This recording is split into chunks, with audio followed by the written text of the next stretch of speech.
네, 안녕하세요. 한 주간도 평안하셨습니까? 우리는 지난주까지 새신자 과정을 공부하였습니다. 오늘부터 시작되는 수요 성경 공부는 신구약 성경 전체를 살펴보는 성경 총론 공부를 하도록 하겠습니다. 오늘은 먼저 모세 오경부터 공부하도록 하겠습니다. 모세 오경의 서론, 기독교에 대하여 이해하려면 교회 나가거나 기독교의 경전인 성경을 접해야 하는데 성경을 펼칠 때 가장 먼저 접하게 되는 부분이 모세 오경입니다. 모세 오경을 특별히 율법서라고 부르기도 합니다. 이렇게 부르는 이유는 이 책들의 중요한 내용이 율법적인 내용을 많이 담고 있으며 또한 다른 구약 성경에서 율법 또는 율법의 책 혹은 여호와의 율법이라고 부르기 때문입니다. 모세 오경은 성경의 서론 부분과 같은 것으로서 매우 중요합니다. 1. 모세 오경의 성경적 위치. 히브리어 성경을 보면 구약 성경의 구성이 율법서, 예언서, 성문서 등으로 나열되어 있음을 보게 됩니다. 오경은 신구약 성경을 통틀어 첫 번째 책이요 구약의 첫 경전입니다. 오경이 성경책에서 처음으로 배열된 데는 이유가 있습니다. 오경은 구약 전체를 이끄는 역할을 하며 구약의 남은 부분의 뿌리와 같은 역할을 하고 있기 때문입니다. 또한 오경은 세상의 기원과 권원을 취급하고 있기 때문에 성경 중에서 가장 중요합니다. 구약 없는 신약을 이해할 수 없는 것처럼 오경 없는 구약의 이해는 있을 수 없는 것입니다. 2. 모세 오경의 기독교 신학적 이해. 기독교의 신학은 조직신학으로 대변되는데 여기서 신론과 그리스도론 그리고 인간론에 대한 체계와 논리를 세울 수 없다면 그 신학은 알맹이 없는 한 학문이나 학설로 그치고 맙니다. 그런데 기독교 신학의 토대는 창조의 진리에서 출발한다는 것에 유의할 필요가 있습니다. 따라서 창세기의 창조에 대한 성경적 교리가 없다면 기독교는 다른 종교와 별반 차이가 없는 것이 되고 말 것입니다. 결국 하나님의 인류에 대한 구속사를 올바로 이해할 수가 없는 것입니다. 3. 모세 오경의 원어적 명칭. 구약 성경 대부분의 책들에는 이름이 없었습니다. 그 결과 오경도 이름이 없었는데 성경학자들에 의하여 책 첫머리에 나오는 첫 단어에 따라 책명을 붙이게 되었습니다. 오경이 창세기, 출애굽기, 레위기, 민수기, 신명기로 불리게 된 것도 그러한 과정을 거친 결과의 산물인 것입니다. 우리말 성경에서 명시된 오경의 명칭의 뜻을 살펴보면 창세기는 우주와 인류 그리고 하나님의 백성의 기원을 가리키는 것이며 출애굽기는 애굽에서 탈출, 레위기는 레위인을 중심으로 한 제사의식, 민수기는 인구조사이며 신명기에는 하나님의 계명을 다시 한번 백성에게 반포했다는 뜻을 각각 가지고 있습니다. 신약 성경에서도 오경에 대한 각가지 명칭이 나타나는데 마태복음 5장 17절에 오경을 율법서라고 했으며 누가복음 24장 44절에서는 모세의 율법이라고 하였고 누가복음 2장 24절에서는 주의 율법이라고 말하기도 하였습니다. 4. 모세 오경의 특징. 오경은 모든 것의 기원을 말하며 창조의 과정과 결과를 보여주고 있는데 그것은 하나님의 자기 계시와 우주 만물의 모든 것에 대한 것입니다. 오경은 만물백과요 인간사의 해결의 교과서 격이라고 말할 만합니다. 영적으로는 구속 사적 계시로서 여인의 후손을 통해 메시아를 주시겠다는 약속, 아담과 하와를 에덴 동산에서 축출하실 때 짐승의 것으로 추정되는 가죽옷을 입혀 보내심, 아브라함의 소명과 선민의 민족을 세우심, 유월절 사건을 통한 죄의 해결의 그림자를 보이심, 가나안 입국을 모델로 한 만인 구속의 모형 등을 찾아볼 수 있습니다. 오경은 인간의 모든 법의 모체가 됩니다. 오경에는 인간사에서 벌어질 만한 대부분의 법률이 다 나와 있으며 인류의 기원과 더불어 주신 계명서이기 때문에 현대 법률의 모체가 되기도 하는 것입니다. 오경에는 또한 선교의 기운이 있습니다. 아브라함의 소명은 모든 민족 구원의 시금석이기 때문입니다. 창세기 12장 3절에 보면 아브라함에게 너를 축복하는 자에게 내가 복을 내리고 너를 저주하는 자에게는 내가 저주하리니 땅의 모든 민족이 너를 인하여 복을 얻을 것이니라 하신지라고 말씀하고 있습니다. 아브라함 이전에 언급되는 창조의 기사는 창조와 인간의 타락을 통해 선교의 이유와 근거와 당위성을 제시해주고 있음을 감안해 볼 때도 그러합니다. 하나님은 아브라함의 이름을 열국의 아버지라고 지어주셨는데 이는 곧 아브라함을 통하여 열국을 자녀 삼겠다는 하나님의 의지의 표현인 것입니다. 모세의 선교 소명은 궁극적으로 모든 민족을 구원하시기 위한 부르심이었습니다. 하나님께서는 모세에게 자신의 이름을 계시할 때에 나는 스스로 있는 자, 즉 자존자라고 하셨으며 그 이름을 이스라엘과 바로에게 알리게 하라고 명하셨습니다. 우상을 숭배하는 이방 세계 속에서는 하나님의 이름을 알리는 일 자체가 큰 선교의 행위인 것입니다. 이스라엘만이 가나안으로 가는 도중 중단 잡족도 함께 동행했으며 모세의 처와 갈렙도 이방인이었습니다. 그리고 가나안은 옛부터 정치적, 지리적으로 세계 역사에서 매우 중요한 위치를 차지하고 있는 지역입니다. 모세 오경의 기록 목적. 창세기의 기록 목적은 세상의 시작부터 이스라엘 민족이 애굽에 내려가 신정 국가를 세우기 전의 준비 단계까지 이르는 하나님의 계시의 역사를 기록하는 데 있습니다. 특히 창세기에는 세계와 사람의 창조, 하나님과 사람 사이의 언약, 사람의 타락과 족장들의 생활에 대해 기록하고 있습니다. 출애굽기는 창세기와 나머지 율법서를 연결해주는 중요한 다리 역할을 하고 있습니다. 아브라함과의 언약대로 큰 민족을 이루게 하신 하나님은 그들을 애굽에서 이끌어내심으로 구원의 모형을 제시해 주셨습니다. 그리고 출애굽한 이스라엘 백성이 광야 여정 동안에 그들의 하나님이 되셔서 약속의 땅 가나안에 들어가기까지의 모든 상황을 기록하고 있습니다. 레위기는 성막의 봉헌으로 끝나는 출애굽기의 뒤를 이어 성막에서 드릴 제반 예배 의식을 설명하고 있습니다. 특히 레위기는 선민 이스라엘 백성에게 구름 기둥과 불 기둥으로 함께 하셨던 하나님의 섭리하심에 이어 이제는 하나님의 영광이 성막에 거하심으로 백성들과 더욱 가까이 하심을 기록하고 있습니다. 민수기 이스라엘 민족의 시내산에서 요단강 접경까지의 여정에 대한 기록을 나타내고 있습니다. 따라서 민수기를 통해 광야 생활 속에서 택한 백성을 연단시키시는 하나님의 섭리와 구원의 은총을 알리기 위해서 기록되었습니다. 신명기는 출애굽한 구세대의 이스라엘 백성들이 아닌 광야에서 태어난 새로운 세대에게 율법을 교육하기 위해 기록되었습니다.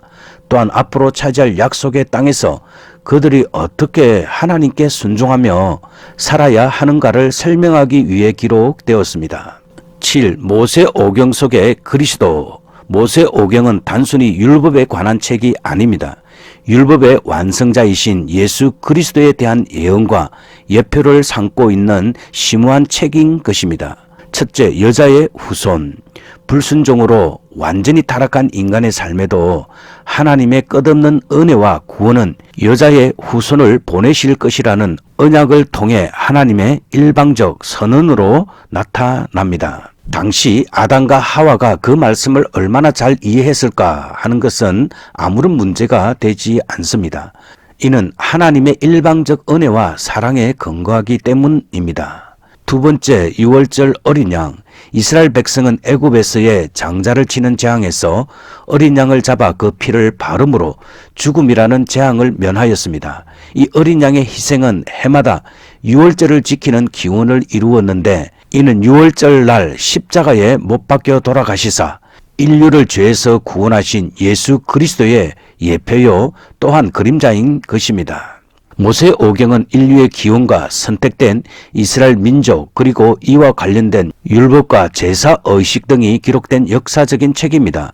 율법서를 신화나 하나의 전설적인 이야기로 생각하는 사람들도 있지만 만일 이렇게 생각한다면 그 사람은 성경 전체를 부정하는 결과를 초래하게 됩니다.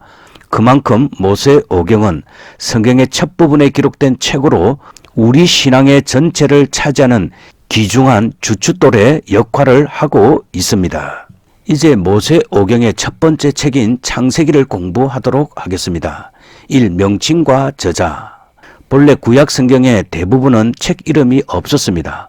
그 중에서도 모세오경은 각각의 책 첫머리에 나오는 단어를 따서 그 책의 이름으로 사용하였습니다. 창세기도 첫 단어인 베레시트가 사용되었는데 그 뜻은 시작, 기원, 세대 등을 의미합니다. 그 후 70인역에서는 창세기의 명칭을 게네시오라고 불렀는데 이는 창세기 2장 4절에 때에 창조된 대략이라는 말에서 온 것입니다. 영어 성경에 창세기를 가리키는 제네시스란 단어는 헬라어 게네시스를 번역한 것이며 한글 개역 성경은 창세기라는 명칭으로 번역하였습니다. 창세기의 저자는 모세오경의 기록자인 모세입니다. 구약 성경 자체가 오경의 기록자가 모세임을 증거하고 있으며 신약 성경 역시 모세의 저작임을 증명하였습니다. 참고 성경 구절은 찾아보시기 바랍니다. 이렇듯 오경이 모세의 저작이 분명하다면 출애굽기에 나타난 역사가 창세기 역사의 연속이라는 점과 출애굽기와 마찬가지로 창세기 역시 동일한 정신과 의향을 나타내고 있는 것으로 보아 출애굽기의 저자 역시 창세기의 저자와 동일하다고 볼 수 있습니다. 애굽어 사용과 요셉의 역사 이야기에 묘사된 애굽인의 생활 양식에 대한 세밀하고 정확한 지식은 모세의 교육과 경험에 일치합니다. 따라서 이스라엘 역사, 즉 창세기 역사를 기록하는 데 있어서 모세보다 더 훌륭한 자주를 갖춘 사람은 없습니다. 이 기록 목적과 연대. 기록 목적. 오경 가운데 제일 첫 권인 창세기는 세상의 시작부터 이스라엘 민족이 애굽에 내려가 신정국가를 형성하는 준비 단계까지에 이르는 하나님의 계시의 역사를 말하고 있습니다. 창세기는 광범위하게 말해서 두 단락으로 되어 있습니다. 첫째 단락은 천지 창조부터 아브라함을 부르시기까지를 다루고 있는데 창세기 1장에서 12장까지입니다. 여기에서는 하나님께서 선택된 민족을 이 세속에서 분리시킬 필요성을 밝히고 있는데 그 목적이 있다고 할 수 있습니다. 둘째 단락은 족장들의 소명과 그 소명에 대한 준비를 창세기 13장부터 50장에서 말하고 있습니다. 이는 이스라엘 민족을 분리하시고자 하는 하나님의 계획된 섭리가 무엇인가를 확실히 보여주고 있습니다. 따라서 창세기는 이스라엘 민족을 선민으로 선택하시고 열방을 향해 하나님의 계시의 역사를 이루어 나가고자 하는데 그 목적이 있다고 할 수 있습니다. 그리고 창세기의 기록 연대는 정확하게 추정할 수 없지만 한 가지 분명한 사실은 출애굽부터 모세가 죽기까지의 사이에 기록되었다는 것입니다. 출애굽 사건에서 애굽의 투투모스 3세는 이스라엘의 강팍한 탄압자였습니다. 그 아들 아멘호텝 2세 때까지 애굽은 이스라엘 민족에 대한 탄압과 강제 노역이 계속되었습니다. 따라서 아멘호텝 2세 때 출애굽 사건이 이루어진 것을 볼 때 약 주전 1446년 정도로 추정할 수 있습니다. 따라서 이스라엘의 지도자 모세는 출애굽 후 40년의 광야 생활을 마치고 120세의 세상을 떠났다고 신명기 34장 7절에 기록하고 있습니다. 그러므로 창세기의 저작 연대는 주전 1446년부터 1406년 사이에 기록이 되었다고 볼 수 있습니다. 신명기 34장 7절에 보면 모세가 죽을 때 나이 120세였으나 그의 눈이 흐리지 아니하였고 기력이 쇠하지 아니하였다라고 기록하고 있습니다. 모세가 죽을 때 나이 120세라는 말은 바로 이때가 BC 1406년경으로 추정됩니다. 그런데 그가 120세를 살았다고 하는 것은 순전히 하나님의 은혜였습니다. 왜냐하면 모세 자신의 관찰에 의하면 당시 사람들의 평균 수명은 70세였고 강건해야 80세이었다고 시편 90편 10절에서 말씀하고 있습니다. 따라서 모세는 보통 사람들이 흙으로 돌아갈 나이인 80세에 하나님께 부름받아 40년 동안 여호와의 신실한 종으로 봉사하였습니다. 또한 모세는 눈이 흐리지 아니하고 기력이 쇠하지 아니하였습니다. 이삭은 말년에 눈이 어두워 잘 보이지 못하였고 야곱 또한 마찬가지였습니다. 그러나 모세가 다른 사람에 비하여 노쇠하지 않았던 까닭은 그가 막중한 책임을 떠맡은 이스라엘의 지도자로서 항상 하나님의 도우심을 앙망함으로써 세임을 얻었기 때문일 것입니다. 참 창세기의 주제, 창세기 전체는 복과 저주라는 주제로 귀결됩니다. 복의 약속은 족장들에게 후손을 줄 것이며 그 후손들에게는 땅을 기업으로 주실 것이라는 약속입니다. 반면에 저주는 후손을 불화하게 하며 약속된 기업을 빼앗고 상속권을 박탈할 것이라는 약속입니다. 나중에 예언자들과 역사가들은 이 주제를 확장시켜 미래의 사건들에 적용하였습니다. 성경 전체에서 나타난 이러한 주제들이 시작에 관한 책인 창세기에 의존하고 있다는 것은 전혀 놀라운 일이 아닙니다. 창세기에 나타난 복을 주다라는 동사는 기본적으로 부여하게 하다라는 뜻을 가지고 있습니다. 여기에 나타난 복의 근원은 하나님이시며 특히 창세기에서 사용된 복의 약속은 크게 가나안 땅에서 얻을 후손과 관계가 있습니다. 반면에 구약 성경에서 저주하다라는 동사는 어떤 움직임이나 다른 능력들의 활동 금지령이나 장애물을 내리는 것을 의미합니다. 저주는 하나님이나 그에 의하여 특별한 힘을 부여받은 하나님의 사자에게만 속합니다. 특히 창세기에 나타난 저주는 복의 장소 또는 심지어 복을 받을 사람으로부터의 단절을 포함합니다. 따라서 복과 저주의 대조는 인간 신앙에 의한 순종이나 불신앙에 의한 불순종을 반영하며 하나님의 승인이나 부정을 생생하게 묘사하고 있습니다. 4. 창세기의 신학. 창세기는 하나님이 존재하며 이스라엘의 조상들에게 말씀과 행동으로 그분 자신을 계시하셨다는 사실을 전제로 하여 기록되었습니다. 또한 창세기는 하나님의 존재를 논증하기보다는 단순히 만물이 하나님으로 말미암아 존재한다고 주장합니다.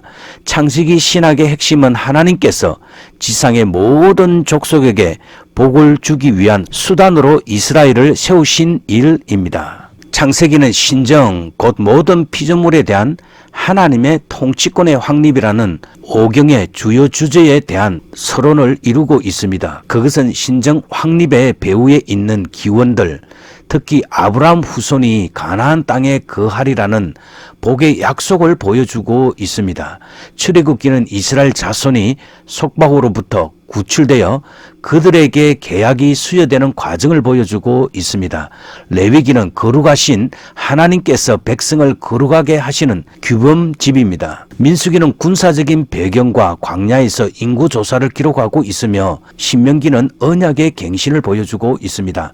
이처럼 창세기에는 하나님의 웅장한 계획을 전개함에 있어 우주의 대주제이신 하나님의 속성으로 독자들을 이끌어가고 있습니다. 하나님은 인류에게 복을 주시기를 원하나 불순종과 불신앙은 용납하지 않으십니다. 이러한 계시를 통하여 독자는 믿음이 없이는 하나님을 기쁘시게 못한다는 히브리서 11장 6절 말씀의 사실을 배울 수 있습니다. 5. 창세기의 특별 주제. 첫 번째로 창조. 창세기는 하나님의 우주 창조 기사로부터 시작됩니다. 그러나 이러한 창조에 대한 인간의 이성이 이해할 만한 완벽한 증거나 자료는 미비합니다. 그리하여 19세기 이후 창조론과 진화론의 문제를 비롯하여 여러 가지 난제들이 대두하게 되었습니다. 그러나 성경은 하나님의 우주 만물의 창조에 대해 1. 모든 우주와 생명체는 전능하신 창조주 하나님에 의해 창조되었으며 하나님과 상관없이 출생한 생명체는 하나도 없다는 것입니다. 그리고 이 하나님의 창조는 단번에 완전하게 창조되었습니다. 그리고 3. 하나님의 창조는 무에서 유로의 창조로 질서 있게 창조하였다는 것을 강조하고 있습니다. 두 번째 타락. 아담과 하와는 하나님께로부터 모든 것을 다스리고 정복할 수 있는 능력과 권한을 부여받았지만 뱀의 유혹을 받아 선악과를 따먹음으로 에덴 동산에서 쫓겨나고 말았습니다. 이러한 타락으로 인해 인류는 하나님으로부터 받은 본래의 의를 잃어버렸고 하나님께서 원하시는 성과 구원에 이르는 길을 완전히 상실하고 말았습니다. 아담과 하와의 범죄는 비단 그들만의 범죄가 아니었습니다. 모든 인류는 아담의 범죄로 인해 원죄를 가지고 있으며 구원의 은총을 필요로 하게 되었습니다. 셋째, 홍수. 노아의 홍수 사건은 인간의 범죄에 진노하신 하나님께서 노아의 가족과 선택받은 짐승 외에 모든 생물을 직멸하신 하나님의 대심판이었습니다. 그런데 이러한 성경의 기록이 지질학이나 고고학과 같은 과학과 많은 상충점을 지니고 있기 때문에 옛부터 홍수 사건을 하나의 설화나 신화로 취급해버리는 경우가 많았습니다. 그러나 노아 홍수는 분명 실제로 존재하였던 역사적 사건이었으며 그에 대한 과학적 증거 또한 여러 곳에서 발견되므로 세월이 흐를수록 종교계뿐만 아니라 일반 학계에까지 그 신뢰성을 인정받게 되었습니다. 특히 창세기 7장 19절에서 20절에 의하면 대홍수로 인해 가장 높은 산들도 다 물로 덮였다고 기록되어 있습니다. 뿐만 아니라 하나님께서는 직접 홍수를 땅에 일으켜 무릇 생명의 기식 있는 육체를 천하에서 멸절하리니 라고 선언하셨으며 그 말씀대로 땅 위에 움직이는 생물이 다 죽임을 당하였습니다. 그리고 예수님께서도 홍수가 나서 저희를 다 멸하였으니 라고 누가복음 17장 27에서 말씀하시므로 대홍수로서 온 인류를 멸망시켰음을 증명하셨습니다. 6. 창세기의 특징. 창세기는 창조된 우주의 시작, 인류의 기원, 가정의 시작, 종족과 민족의 시작, 안식일의 시작과 죄의 기원, 그리고 선택된 민족을 통한 하나님의 구원 사역의 시작 등으로 모든 것의 시작을 알리는 책입니다. 이 중에서 창세기 전체의 맥락뿐만 아니라 성경 전체에서 하나의 커다란 줄거리를 이루는 사건은 죄의 기원과 그에 대한 하나님의 구원 사역의 시작입니다. 그리고 이제 창세기 전체 내용을 분해해 보도록 하겠습니다. 1. 천지 창조. 바로 창세기 1장 1절에서 2장 3절까지 말씀입니다. 2. 천지 창조의 순서. 2장 4절에서 4장 26절까지입니다. 3. 아담의 계보. 바로 5장 1절에서 6장 8절까지입니다.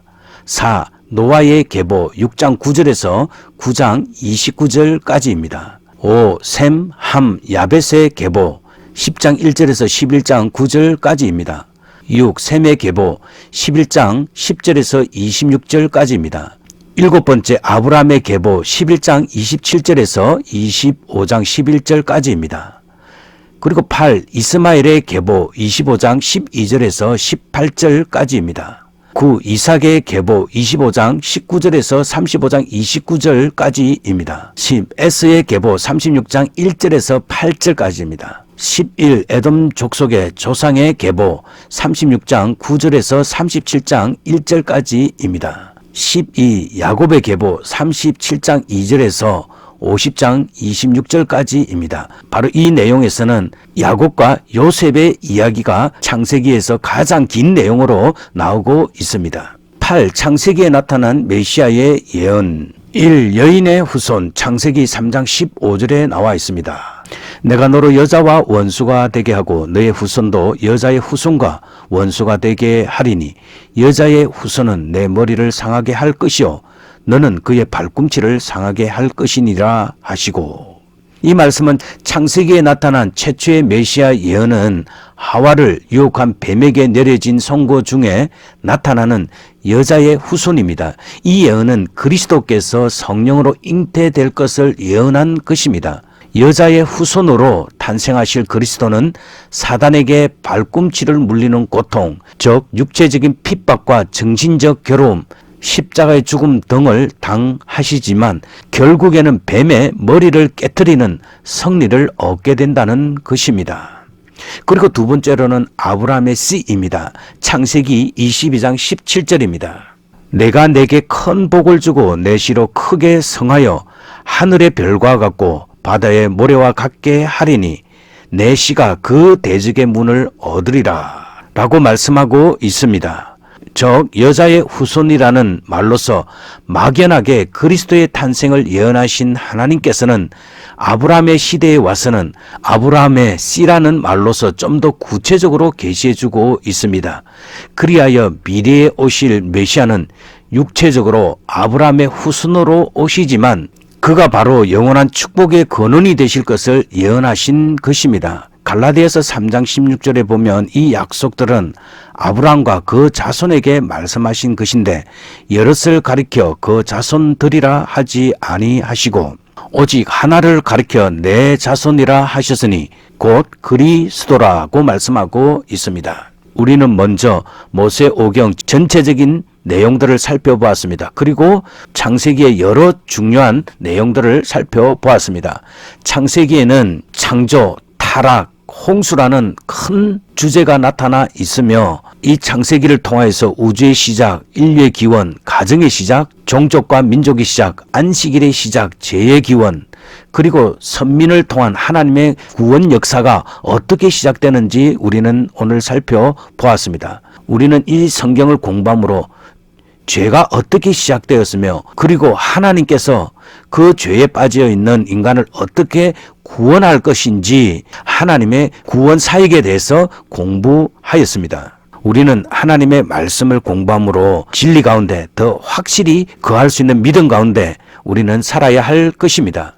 우리가 이 공부를 통해서 계속적으로 성경을 읽음으로 하나님과 더 깊은 관계가 되시길 바랍니다. 이제 기도하겠습니다. 살아계신 하나님 아버지, 오늘부터 우리는 성경 전체에 대한 총론을 공부할 것입니다. 하나님께서 우리에게 이것을 공부할 수 있는 지혜와 은혜를 더하여 주시고 또 이 말씀을 공부함으로 우리가 예수 그리스도를 더 깊이 알고 진리 지식이 더 깊어질 수 있도록 주님께서 도와주시옵소서. 성경에 나타난 이 구원 역사를 우리가 살펴볼 때 하나님께서 우리에게 계시의 정신을 주셔서 예수 그리스도를 더 깊이 아는 은혜로 주님께서 채워 주시옵소서. 감사드리며 예수님의 귀하신 이름으로 기도드립니다. 아멘. 오늘도 성경 공부하시느라 수고 많이 하셨습니다. 다음 주에도 뵙도록 하겠습니다. 편안한 오후 시간 되십시오. 샬롬.